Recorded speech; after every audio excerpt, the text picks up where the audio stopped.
तमाम दोस्तों साथियों को नमो बुद्धाय, जय भीम, सादर प्रणाम।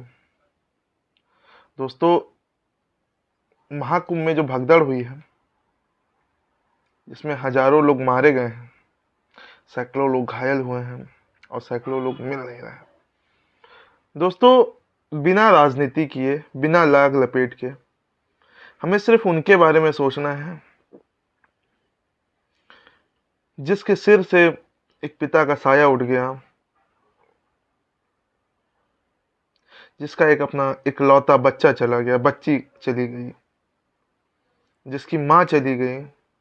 उस नवजात शिशु को कैसे पाला जाएगा? इस तकलीफ को कौन दूर करेगा? दोस्तों, हो सकता है बात छोटी हो, लोग इस पे राजनीति कर रहे हों, लेकिन ये जो सब हुआ है, सब लोग हमारे परिवार के हैं। सब लोग कोई बहुत पूंजीपति लोग नहीं है। ये सब लोग वो हैं जो कम पढ़े लिखे लोग हैं या मध्यम वर्गीय हैं। ये कोई वीआईपी प्रोटोकॉल नहीं मिला हुआ था इनको, जिसकी वजह से इन लोगों ने अपनी जान गंवाई, जिनका आंकड़ा तक सरकारें नहीं दिखा रही। दोस्तों, मेरे पास शब्द ही नहीं है, मैं क्या कहूं, क्योंकि मैं उस व्यवस्था के खिलाफ नहीं बोल सकता। लोग मुझे धर्म विरोधी, जाति विरोधी बताएंगे। लड़ाई हमारी थोड़ी ना किसी से है। अगर मैं मंदिर के खिलाफ बोलूंगा तो मैं मस्जिद के खिलाफ भी बोलूंगा, चर्च के खिलाफ भी बोलूंगा। जहां पे मुझे लगेगा कि गलत है, अंधविश्वास है, जहां सही नहीं है चीजें, मैं सबके खिलाफ बोलूंगा। अगर शिवलिंग पर दूध चढ़ाना गलत है तो मजार पे चादर चढ़ाना भी गलत है। अगर महाकुंभ में भगदड़ हुई, उस पर मैं बोल रहा हूं, तो किसी मस्जिद में अगर भगदड़ होगी और लोग मारे जाएंगे तो उस पर भी मैं बोलूंगा।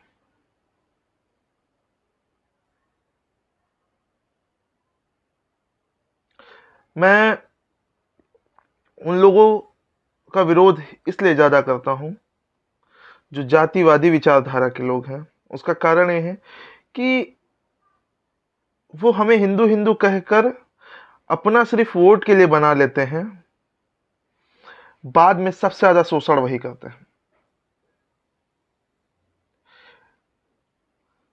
कोई दूसरे समाज का व्यक्ति, जैसे मुस्लिम हो, सिख हो, ईसाई हो, उनकी तुलना में उसने हमारे समाज के सामने साथ शायद 1% भी भेदभाव ना दिखा हो। अभी कल की बात है, मैं अपनी व्यक्तिगत बात बता रहा हूं।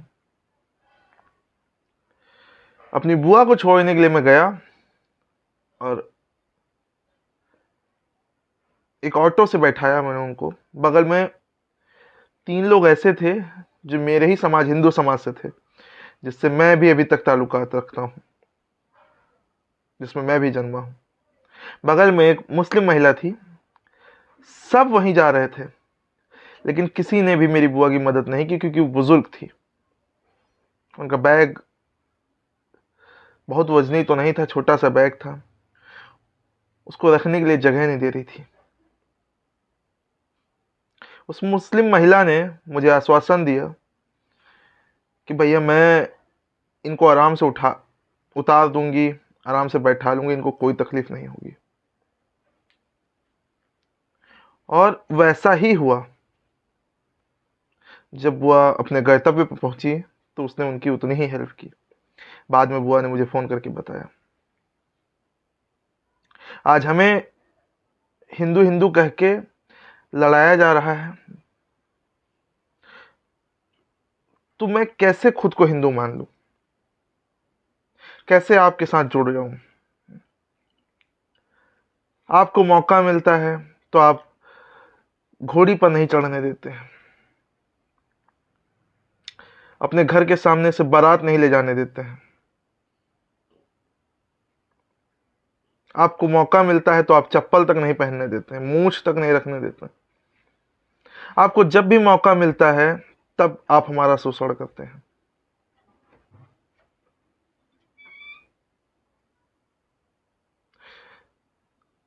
और आप नारा लगाते हैं, जात पात की करो विदाई, हिंदू हिंदू भाई भाई। कैसा हिंदू? हम मंदिर जाते हैं तो मंदिर के बाहर लिखा होता है शूद्रों का प्रवेश वर्जित है, कुत्ता और शूद्र प्रवेश नहीं कर सकता। वहीं मस्जिद के बाहर तो कहीं नहीं लिखा होता है, सभी जाते हैं। उसमें भी बोलते हैं लोग जातियां होती हैं, सभी जाति के लोग जाते हैं, कैसे भी अपने भगवान अपने ईश्वर को याद करते हैं। हम आपसे अलग नहीं हुए थे, आपने हमको अलग किया है। और जब हम अलग जाना चाहते हैं तब आप अपने वोट बैंक की राजनीति के लिए, अपने अस्तित्व के लिए हमें अपने पास बुलाते हैं, जात पात की विदाई करते हैं। तब आप कहां मर जाते हैं जब एक हिंदू दूसरे हिंदू पे पेशाब करता है, एक हिंदू दूसरे हिंदू पर थूकता है, सिर्फ अपने आप को खुद खुद को ऊंची जाति बता करके अपने ही भाइयों की परिवार से बहनें उठा करके उनका शोषण करते हैं, उनका बलात्कार करते हैं। वो आर्थिक रूप से आपसे कमजोर हैं, राजनीतिक रूप से आपसे कमजोर हैं और डरे हुए हैं। लोग विरोध नहीं कर पा रहे हैं, आपने उनको इतना प्रताड़ित किया है और फिर भी आप सोचते हैं कि हम आपके साथ आ जाएं।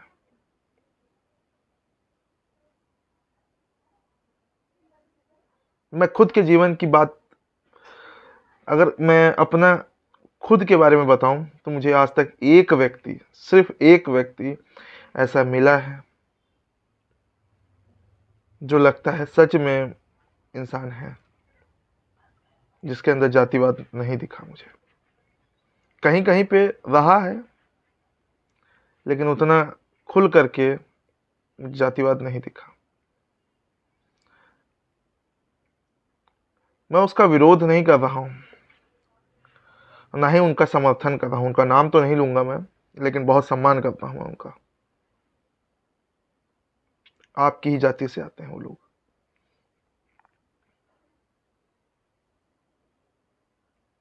वो जातिवाद का विरोध तो करते हैं सिर्फ बातों में, कभी खुल करके किसी सोशल नेटवर्क पर आकर के नहीं कहते हैं कि जो ये व्यवस्था हुई है, जो ये घटना हुई है, किसी घटना पर नहीं बोलते हैं।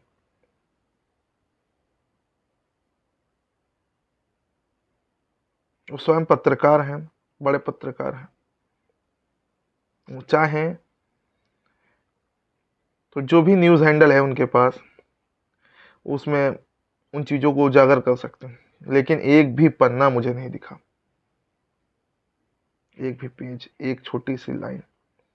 तो जातिवाद का समर्थक कहीं ना कहीं वो भी हैं, लेकिन उनकी मजबूरी है, वो अपनी जाति को नहीं छोड़ सकते जैसे मैं अपनी जाति को नहीं छोड़ सकता। लेकिन अच्छी बात यह है कि वो जातिवाद स्वयं नहीं करते। बाकी एक भी व्यक्ति ऐसा नहीं जिसके अंदर जातिवाद ना रहा। बहरहाल, जो लोग नहीं मिल रहे हैं, जिन्होंने जान गंवाई है, वो सब हमारे और आपके परिवार से हैं। सिर्फ संवेदनाएं उनके लिए काफी नहीं है, उनको भी इंसाफ मिलना चाहिए।